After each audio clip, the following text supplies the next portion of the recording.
she had gone to a holotropic breathwork session that induces a psychedelic state. And in the middle of this, she just started speaking this language that she didn't even know if it was a language. And that really started my journey because over years, she was able to finally find somebody who could verify that, in fact, she was speaking four different South American tribal dialects. She'd only had a semester of Spanish in high school or something. She'd never been out of the United States. So having this verification that it's no, you're speaking another language. And a lot of it was prayers and healings and teachings that seemed to be from these indigenous tribes. When you see it yourself with your own eyes, it's very easy to go, I'm in. Okay, I believe it. And then you explain it to somebody and they're like, well, what about? It's like, I know it's hard. And your skeptical brain is going to argue with you. And I think that's probably smart to be skeptical, but it's also smart to be open minded.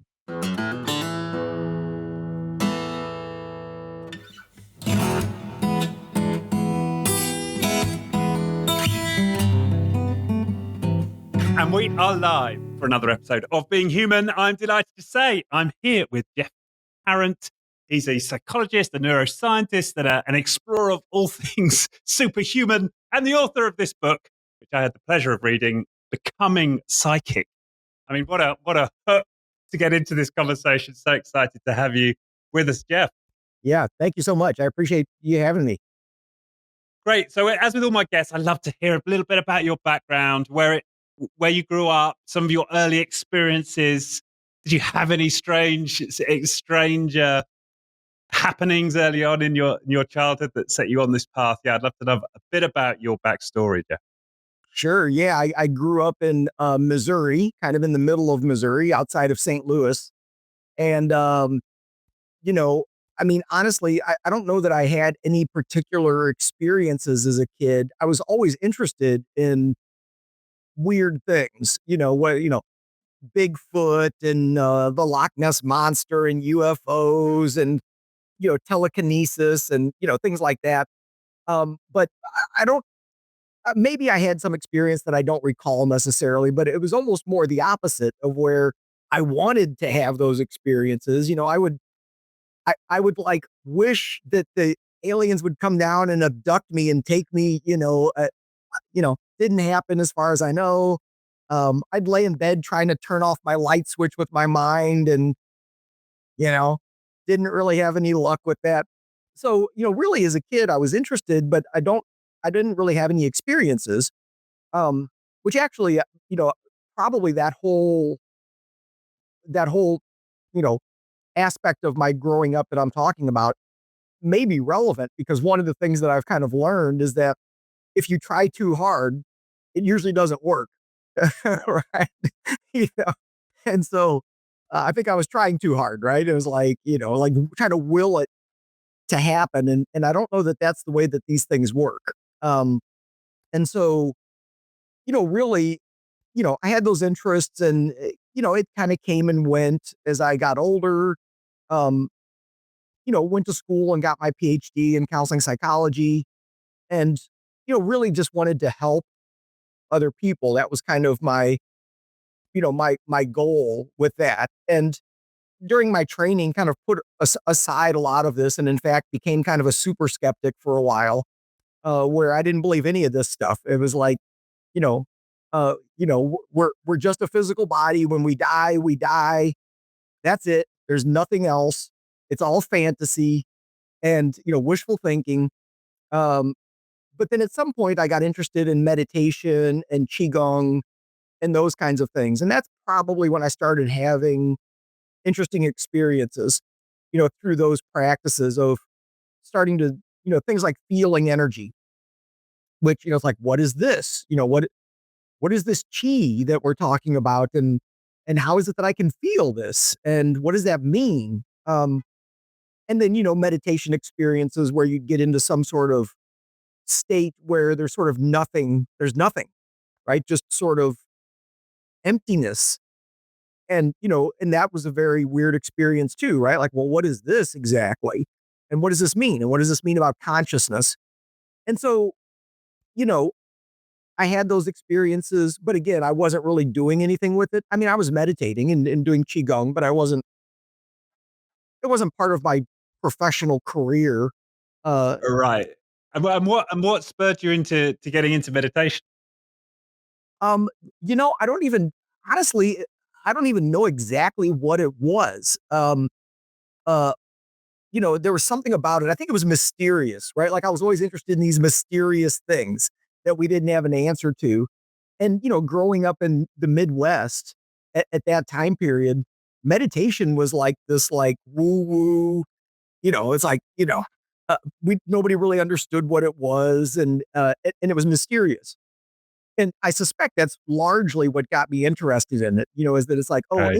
is there something that I can do with my mind that I haven't tapped into? And oh, meditation, it's this mysterious thing from the East, and maybe there's something there. Um, and my initial attempt to get into that was to get into martial arts, thinking that that was again this fantasy of what martial arts is, right? That it's this meditative practice, and of course, I was doing like taekwondo, right? Like not very meditative, not so. It took a while to kind of find some people in the Midwest in the you know 90s that I could learn from, and so that's always been a part of my practice ever since then in something that I've always done. But again, I wasn't studying or doing anything with more, psychic activity or that came much later and really landed in my lap. I wasn't, I wasn't trying to find this. I didn't make a career decision and say, I'm going to forget all this other stuff I'm doing and I'm going to, go study this, weird stuff.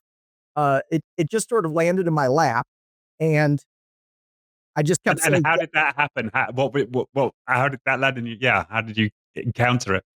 yeah, I mean, really, the first big opportunity was I was working at the University of Missouri, and I was teaching meditation and biofeedback and things like that.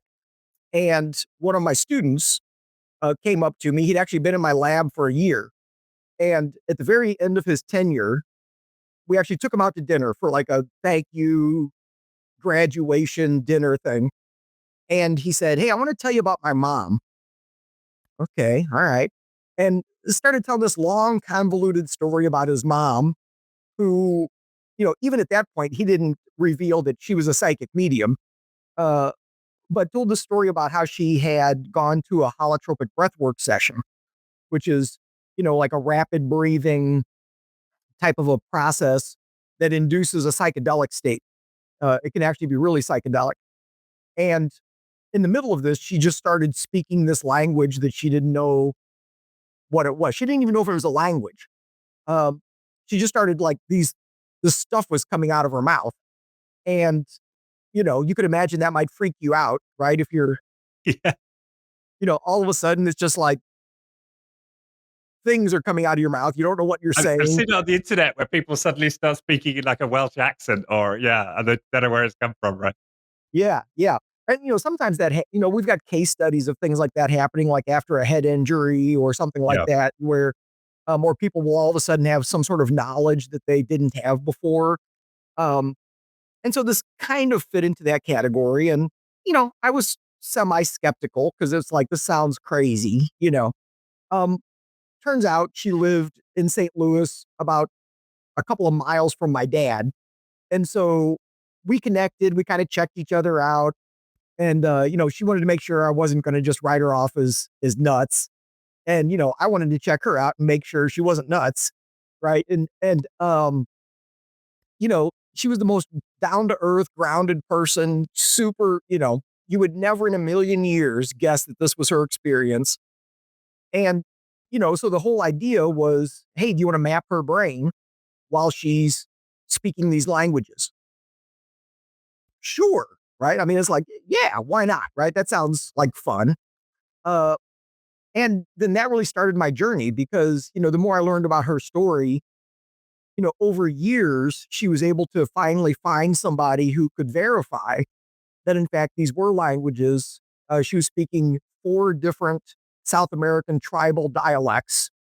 Uh, she'd only had like a semester of Spanish in like high school or something.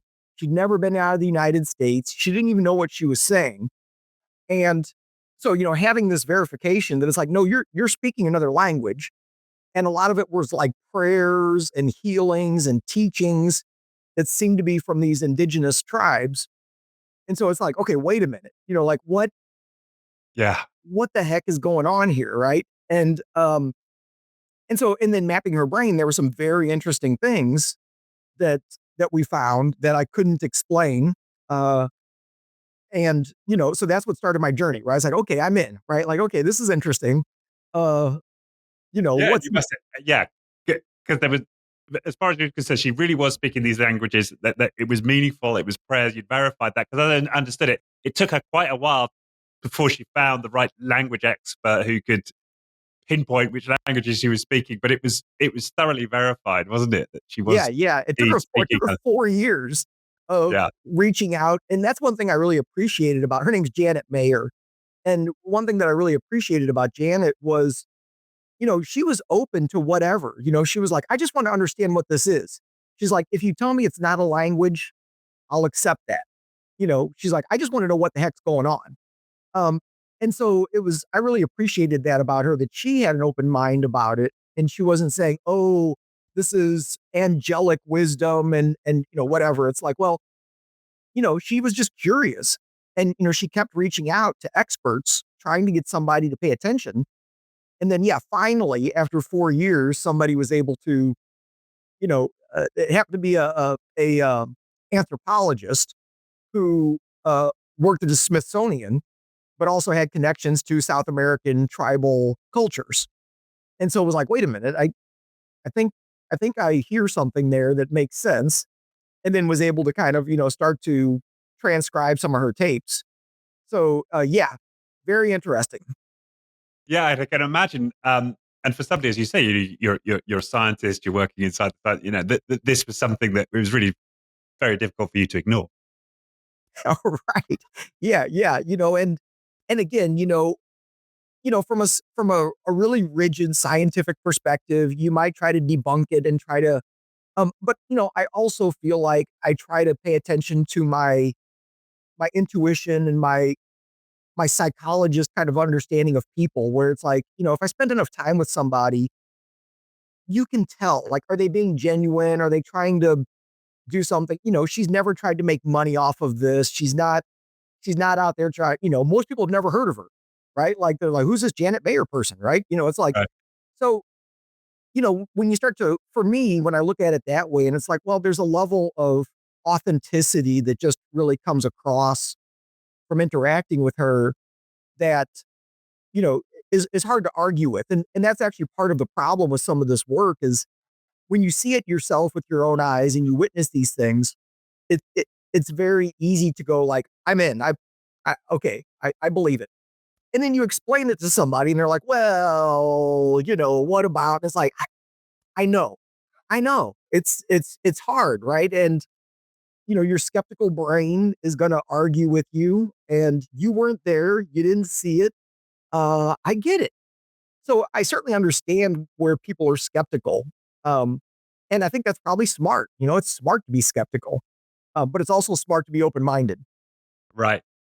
So you meet Janet, you're blown away, and what happens from there? Do you develop a hypothesis about what's going on, or what happens? Yeah, well, because my interest was primarily in looking at what was going on in her brain, because at this point she could control it. So early on, she couldn't even control it. The voices would just come out of her, you know. Um, but when I was working with her, she could just I could hook her up with an EEG and say, "Okay, are you ready?" And she'd be like, "Sure," and she'd just open her mouth and this stuff would come out, right? Um, And so what I was interested in doing is like, well, what's different about you just having a regular conversation? You're talking, versus when this is happening. Like, what is different in your brain?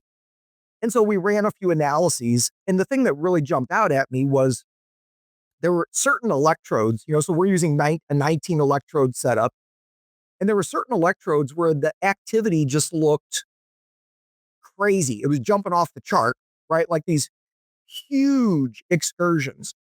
And, I've been doing EEG work long enough that when I first saw that, I was like, I've got a bad connection, right?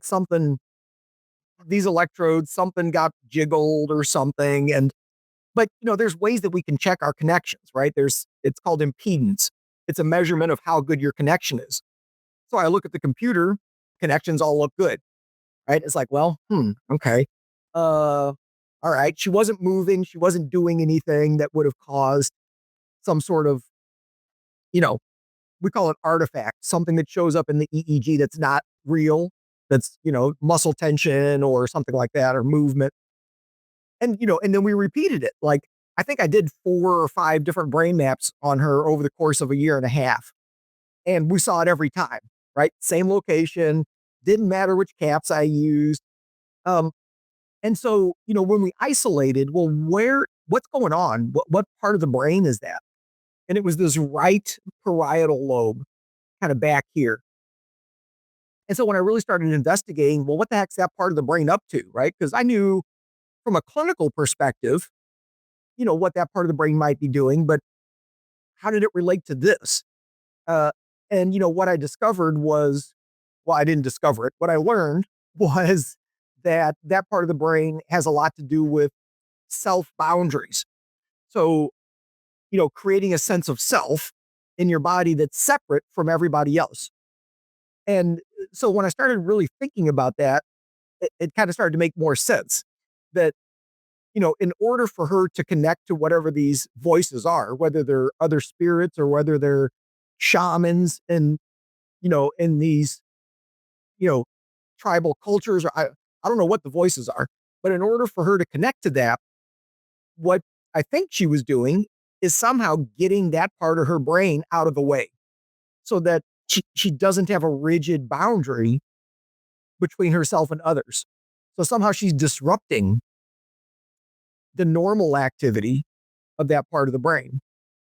And so this actually, for me, made a lot of sense. It was like, well, okay, that at least tracks, right? It you can make an argument Right. for what's going on here. Um, and then what's interesting is then, over time, as I started working with other psychics and mediums, started seeing weird activity in basically the same area. And so it's like, okay, all right, there must be something to this, right? Like that's what are the chances, right? That you hook up 5 other mediums and you start seeing similar things, similar places. It's like, it starts to seem like not just a coincidence anymore. That would make sense. And something that I underlined when I read the book, which really struck a chord, was um, this idea of the mind not simply being a product of neural firing, but actually connected to all information throughout time and space. And so yeah, just unpack that a bit, because that seems to be one of something important in terms of at least your understanding of what the brain or the mind is. Yeah, yeah, and it gets to some like heavy issues, right? In terms of like what is consciousness, right? And in the hard problem of consciousness, as they say, like how do we explain this? How do we explain from this, you know, several pound sack of fat in our heads that because the brain is mostly fat, right? So how do we explain that from this we have this our experience of the world, right? And we can't do it. We haven't been able to do it so far. Um, and so there's different arguments about what that means. Well, we just haven't figured it out. We just don't understand how the brain creates these experiences yet, but we will. Versus the idea that it's like the brain is more like a receiver, right? That all of this information is out there and the brain is taking that information and processing it and interpreting it and creating our experience, right? So, and I think there's really direct evidence for that in certain ways, right? Because that's what our eyeballs do. Our eyeballs take in frequencies of light from the environment and it brings it in and it processes it and it interprets it and it says, this is a computer screen. Uh, you know, but it's like really what we're doing is we're taking in sensory information and the brain is somehow translating it and making some sort of sense out of it. And what's it making sense out of? It's making sense out of energy. It's making sense out of light energy or sound energy. And so, for me, thinking about that, perhaps consciousness is really a field of information that exists out there, just like other energy. It's all just information. But then our poor little puny human brains have to sort of like whittle that down into something that we can use to make sense out of our world and operate, right? And do what we're supposed to do. Um, so, Yeah. yeah, go ahead. No. And so, I mean, me taking a leap here is then, but some people are able to get into certain brain states where they become less aware of their immediate self. That collapses in some way. And am I right in saying then that opens them up to a broader sort of information set? Is that one way of looking at it? Yeah. And again, I think there's evidence for that because a lot of the brain, especially like the frontal lobes, but not just the frontal lobes, its primary job is inhibition. It's stopping things, right? So our brain is kind of a giant filter. Uh, and, when it's doing its proper job, it's eliminating 99% of the information out there. Um, but if for some reason the brain isn't doing its proper job, I say in air quotes, right? Um, then all of a sudden it, provides an opportunity for us to have more data, more information from the field. And, we see this with psychedelics, right? So somebody goes and whatever, they have an ayahuasca journey or they take a few grams of mushrooms or whatever. And, what inevitably happens is they have an experience where they have a lot more information. They have a different perspective.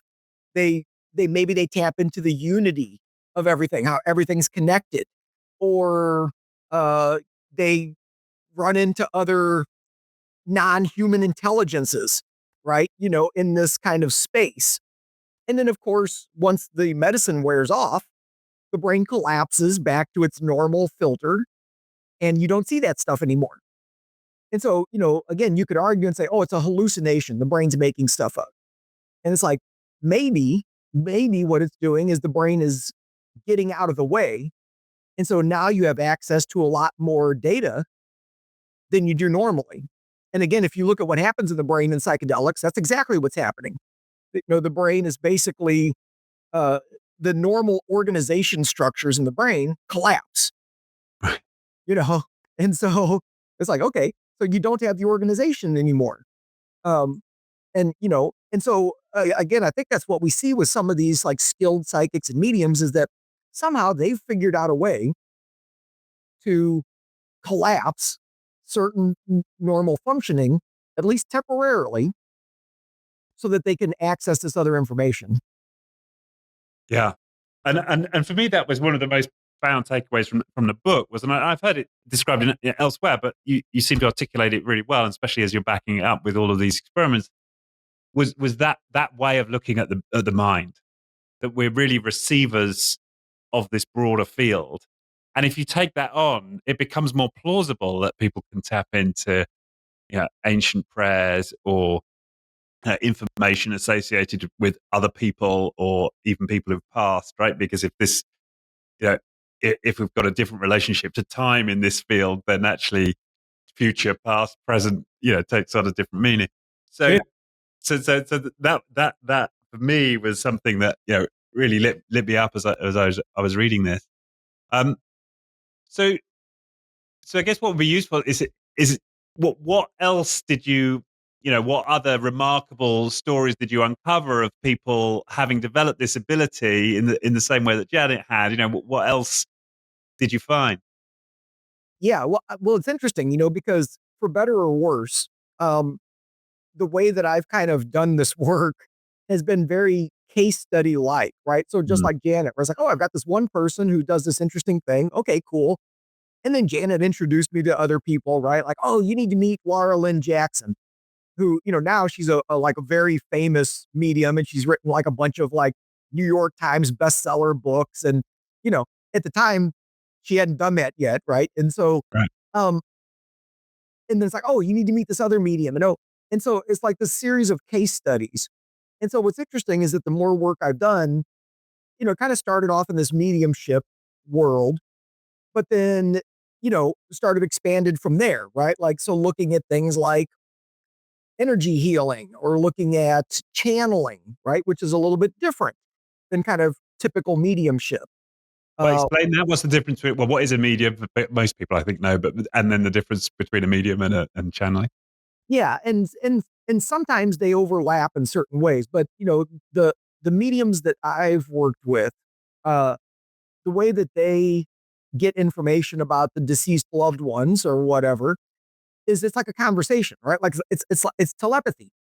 It's telepathy, but instead of it being telepathy between me and you, humans on the physical plane, they're having a telepathic conversation with the spirit, right? So they're still there. So if Laura's doing a reading, Laura's still there. She's aware of herself, but she's having this telepathic communication and then she's translating it and conveying the information to the other person, right? Um, so that's different than a channeler, where what a channeler is doing is they're kind of removing themselves entirely so that whatever the other energy is sort of speaking through them. Now, they may or may not change their voice or all those kinds of things. It may still be in their voice, but the information that's coming through is not them. Okay. And so it's as they're talking for whatever, an Okay. angel or a alien or whatever it is, right? Um, and usually those people after a session, they don't remember anything. They're like, I don't even know what I said. What did I say? Uh, and, and so again, they're like completely removing themselves from the scenario. And so, that's pretty wild all by itself. Like, how is it that, again, like you can't, those are hard ones for me because I can't verify anything. So if somebody's doing a mediumship reading, you can have evidence, right? So there's something called evidential mediumship, which is what pretty much everybody that I work with practices. And what that means is they need to bring forth specific, detailed information about the loved one, right? So if you're just kind of going like, "Oh, I'm getting your grandfather, and yeah, they really loved you," and it's kind of like, well, okay, all right, but then if they come up with their name and they come up with, "Oh, I think they," so Laura did this with me. First time she read me, right? She was like, she got my grandfather's name, which was Giuseppe, right? Not a name you're just going to No. guess. Uh, and she talked about how he was in the military and that he liked to fish. He lived on a farm. He had a little fish pond, that he liked to garden. He had a garden, right? Like, so she's like, just boom, boom, boom, boom, boom, boom, boom, giving details that are pretty specific. Uh, and so that's evidential, right? And so you can look at that and you can go, wow, okay, that was pretty impressive, right? Like, we can kind of get some data there. But then when people are saying like, "Oh, I'm channeling Archangel Michael," right? And it's kind Yeah. of like, okay, I mean, maybe they are, but I can't prove it, right? Like, I Right. can't. That, there's nothing I can do to say, "Oh, we have evidence that that was, that's what you were doing." Yeah. Now, I can look at their brain and see what their brain was doing, and that's often very interesting. Um, you know, uh, there was a woman I just worked with semi recently in Slovenia, uh, and she's very well known there, and does spiritual teaching stuff and is a channeler, um, and so they had me out to Slovenia to do a bunch of brain maps with her. Which, by the way, Slovenia is gorgeous. If you ever Right. get to go, I've never been, but yeah. oh man, it's amazing. And so she did this over a series of several days, and we were collecting data, and her brain literally, like, all the brain waves got quiet, all of them. Like, I've almost never seen this. But delta drop, theta drop, alpha drop, beta drop, get everything. It's just like zonk. And yet she's sitting here spouting wisdom, right? Like the stuff coming out of her mouth. It's like, holy crap. Like you're listening and like people are crying, right? While she's talking. And, just this like pure wisdom that like you can feel the love coming off of her, but yet her brain got super quiet. And so it's like, well, what's that mean? Right. Like to me, it means there's less likely she can't be thinking. She can't be, Okay. she can't be in analysis mode and going like, oh, I should say this. This would be, so it's got to be coming from somewhere else.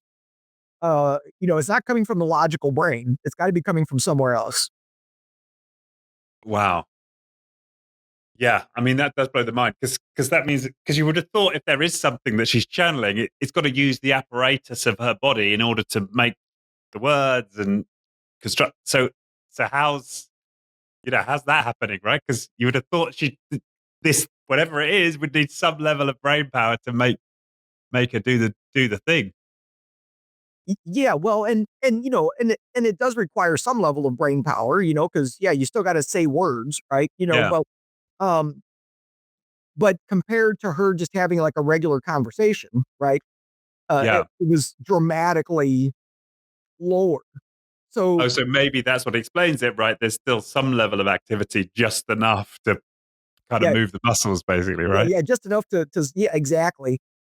And even other physiology that we measured on her, she got into her physiology relaxed remarkably when she was channeling, and everything just quieted down. Her heart rate variability increased, right? This like state of balance in your nervous system. And again, like if somebody was trying to fake this, that's not what you'd predict, right? Because it's like you're kind of under pressure, right? Like your Right. your brain's being mapped. There's people watching you and listening. There we had cameras there, um, and yet everything just went shunk, just dropped. Whilst she spouts wisdom that's making people cry. Yeah, exactly. Right. Yeah, Yeah, I see this. So whilst you cannot prove what she was or wasn't connecting to, you see something remarkable in the data. exactly. Yeah, something was happening, right? Yeah, Like, and again, I think this gets to an interesting issue, right? Is that I think a lot of this stuff that we're talking about, whether it's channeling or psychic stuff or whatever, um, is coming. I got to be careful how I say this because I don't want to make it confusing. It's it's more of an intuitive process, right? It's not coming from our logical, analytic part of our brain. And so we really have to shut off that left side of our brain that wants to analyze and be sequential and have everything make sense and tell a story about it. The left side of our brain is usually very language oriented. That's where all the language centers are.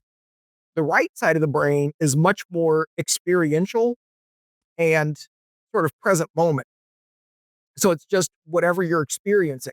It's like pure experience without, in remote viewing, they talk about analytical overlay, which is where people get in trouble. So remote viewing, people are tapping in and they're sending their consciousness somewhere else to pick up information about a location or an event or something. And then they're usually drawing images or things that they're getting. And where they get in trouble, right, is they draw an image like, oh, I'm picking up a triangle. And then the left part of your brain goes, oh, a triangle. I bet that is a mountain, right? right. And so now your brain starts making up a story about these images that's not really what you're seeing anymore. Um, and so I think part of the trick, and I think this is true with mediumship as well, right? Like you have to just let the information come through without trying to interpret it. Because if you start to interpret it, your left brain gets involved and now it's going to try and make sense out of it, right? It's like picking up information about your grandpa. And then it's like, oh, it's a grandpa. I think he lived on a farm. This part kicks in and goes, oh, okay, I've got a stereotype. He wore overalls and he had a tractor that like that may be true, but it may be a story that the left brain is just trying to put the pieces together and make it make sense. Right. So this Right. is Yeah. tough. Yeah. Yeah. It's like we and most of us, especially in the Western culture, have spent a lifetime training this analytical mind, right, to succeed in the world. Yeah. So how do you get that out of the way, right? And that's actually what I'm spending a lot of my time now doing is trying to figure out. I mean, of course, meditation does that to a degree, right? Which is interesting that every medium psychic I've ever talked to, if you ask them and you say, well, what can I do to develop my own abilities? They all say, meditate. That's the first thing they say.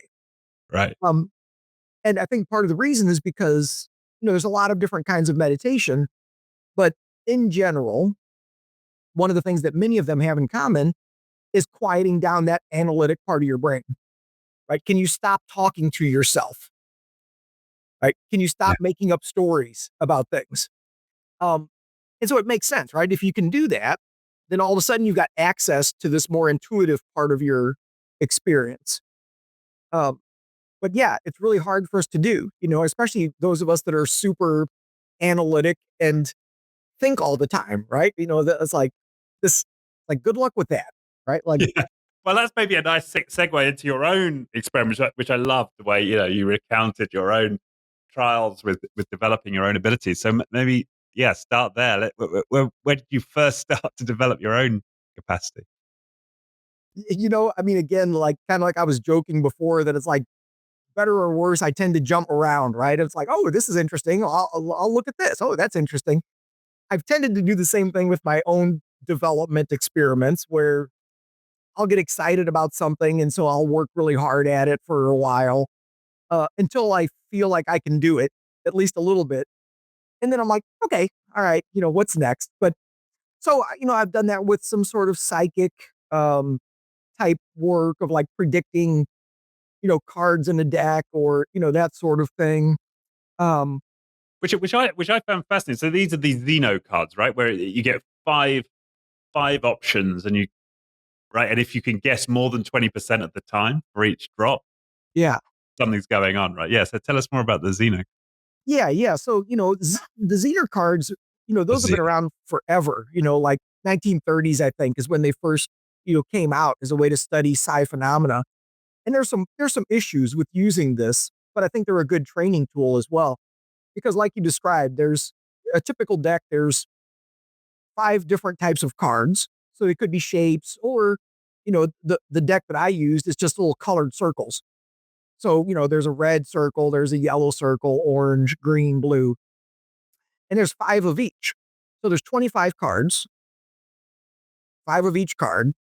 So you shuffle them up, right? And then whatever, you pick up the top card, with your eyes closed or staring at the back of the card or whatever, try to figure out like, what's this card, right? Like what, can I see this card and seeing it, of course, in your mind's eye?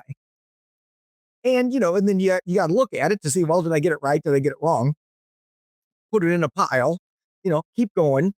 And, and then, yeah, by chance, you should get about 20% right.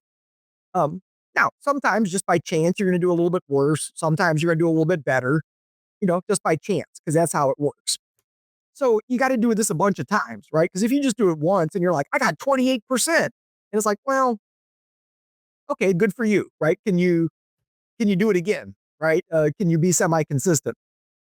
And so, I spent months playing with these cards, and and my overall hit rate was not super stupendous, right? It was like 24% or something. Um, However, because there were so many trials, right? This is how statistics work. The Yeah. the more trials you have, the more power you have to notice something. So, 24% is like, well, it's not mind blowing, right? It's not, but it was probably statistically significant. But what was more interesting was patterns that I started to notice. Um, so for example, when I kind of graphed it out, there were a couple of times, there was once that I got like 40%. And there was another time I got 44%. And so I was like, okay, that's pretty darn good, right? Like that's interesting. Yeah. And so when you start to look at that and then you go like, okay, well, wait a minute. If that was by chance, then there should have been times that I did equally as bad, right? And there weren't, right? And so it's kind of like, okay. So you start to see this like skewed plot that it's like, well, yeah, sometimes I did below chance, but sometimes I did like really far above chance. And so you start to see these patterns that show up that go like, okay, something's happening here. But even beyond that, you start to see these weird patterns like this would happen, right? Where I just start off on a roll and I get like 6 out of the first 8 cards right. It's just like bang, bang, bang. And it's like, okay. And then like miss, miss, miss, miss, miss, miss, miss, right?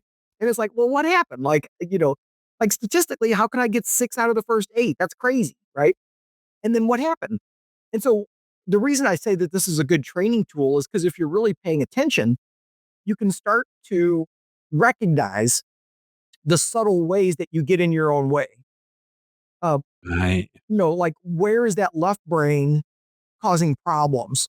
Uh, and when is it right brain? And you start to be able to distinguish what it feels like, right? Mm. Because, and so that's what makes these cards tricky, but also useful because you're looking at each card. So the left part of your brain can't help but predict. It can't help it, right? It's like, okay, I've already drawn 3 yellows. So the next card's probably not a yellow, right? That's what your left brain is Yeah, doing. yeah, yeah, yeah.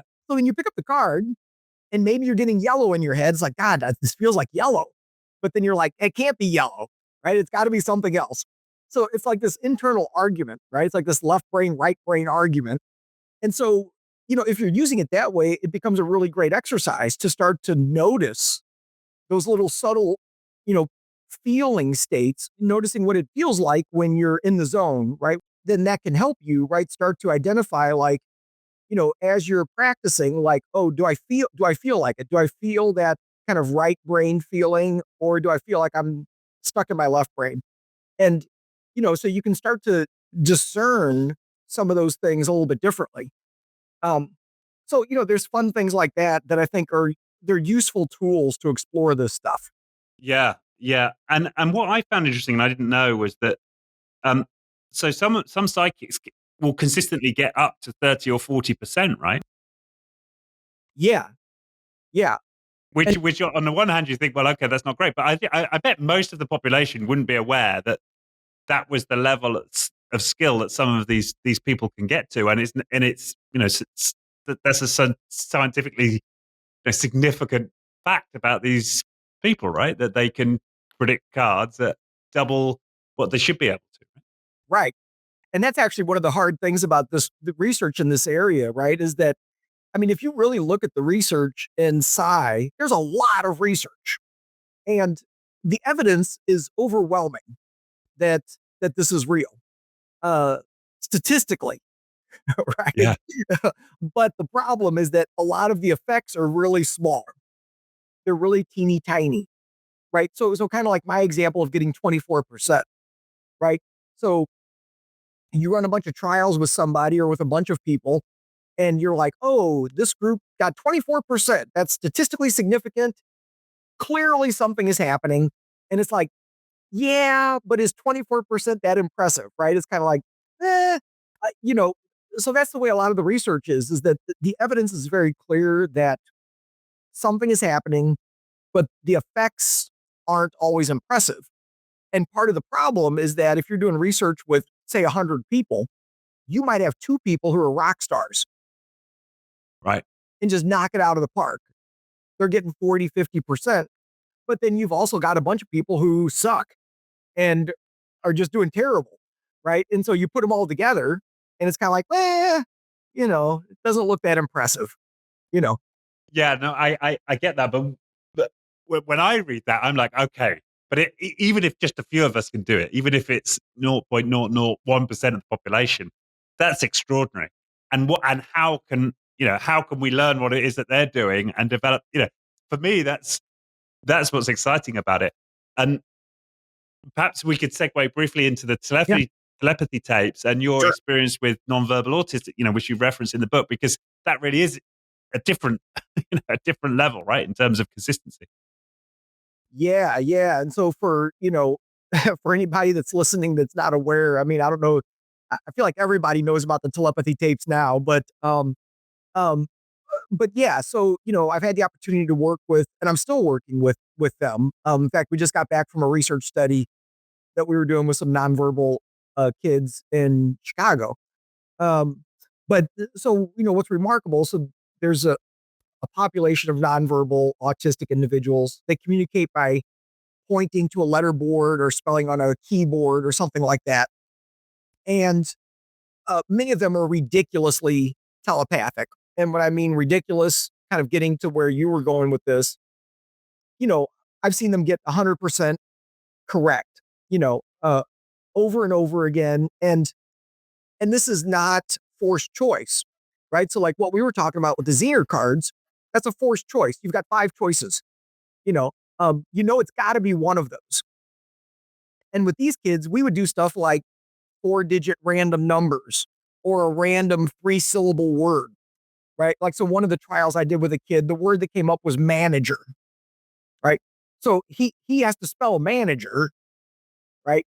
So there's no prompt, there's no choice. So statistically, what is the likelihood that he's going to just magically come up with the word manager, you know, out of thin air, right? Um, or do 34-digit number trials in a row and get them all right, right? Um, And this is slightly different, isn't it? Because it's not just that a card comes up and they're trying to figure out what's on the other side of the card. They're reading the mind of somebody who's looking at the card, right?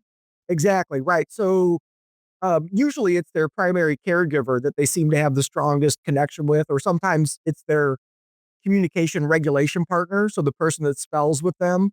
Mm. So one of the tricky things with a lot of these kids, I don't want to say all because, but they've all got severe apraxia. So their mind and their bodies don't coordinate very well. So, it's really difficult for them to be able to control their bodies enough just to be able to spell, right? Like that takes a lot of work. So they need somebody there to help them, right? To help regulate, help them stay on track with what they're trying to do with spelling.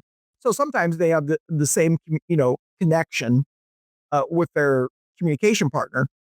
But yeah, typically what we would do with these trials, at least in the informal trials, is the mom or whoever would look at a 4-digit number or a word or whatever, a Zener card, whatever we want.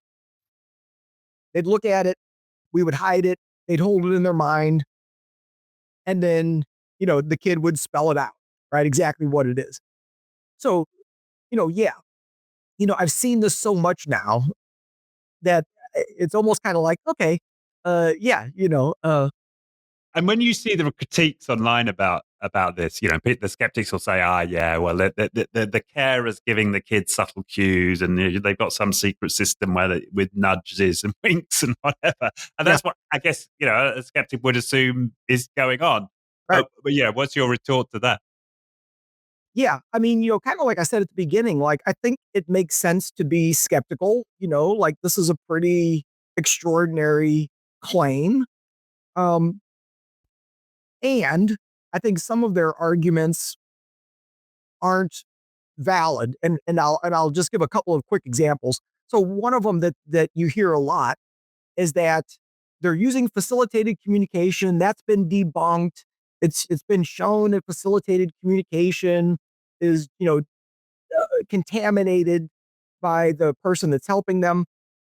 And so, some of it's just definitional. Facilitated communication is a specific way of learning to spell that involves the communication partner putting their hand literally on the speller's hand, right? Right. Or their elbow or whatever.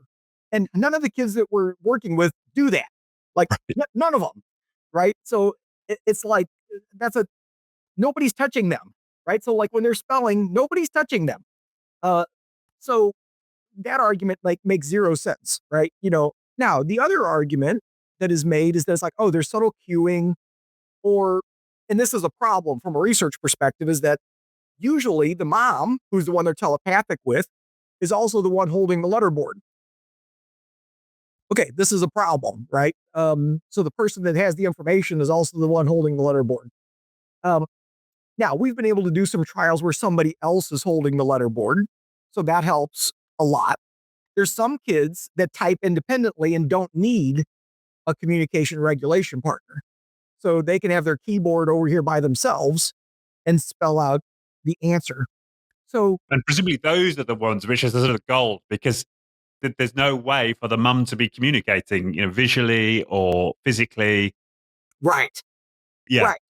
So, and still, again, because of the apraxia, these kids do need a lot of support. And so a lot of times, even with the trials, maybe the mom is still in the room, right? Right. Even though they're separated. And so then the skeptics would say, well, there's still some sort of subtle communication that the mom is communicating. We've got video cameras on them. We've got researchers watching them. The mom's sitting on their hands. They're not moving. They're not. And so the only way that cueing would work, and this is the other thing that's important for people to understand, like when we're talking about cueing, what that would mean. So let's use the example of the word manager. Okay, they've got a letter board with all of the letters of the alphabet, and then they have to point to the letters to spell it out, right? So if there were cueing somehow, mom's across the room and somehow she's sending cues. So let's say that she was raising her eyebrows, right? Like, Right. oh, okay, that's it, right? So what the kid would have to do is they'd have to scan through the letters, right? And Yeah. go and be looking and going like, okay, is it, oh, it's the M. Oh, okay, M. All right, start over. Okay, A, right? So like think about the logistics of what that would take, right? You have to scan all the letters.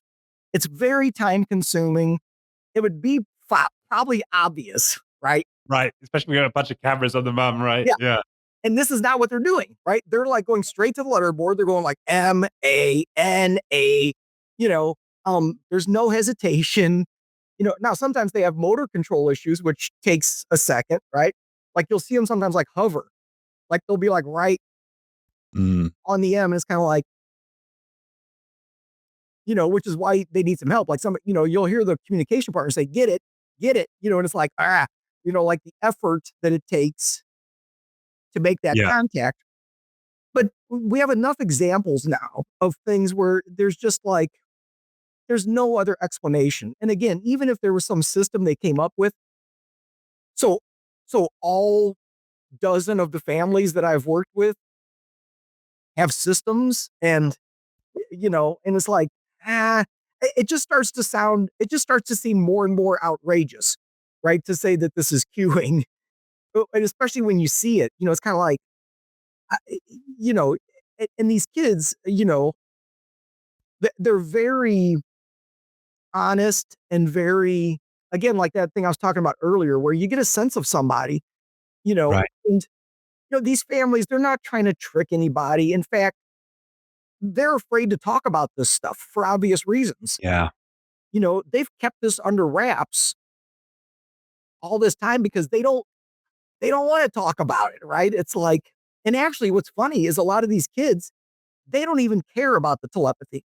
What they want is for people to understand that they're in there and that Yeah.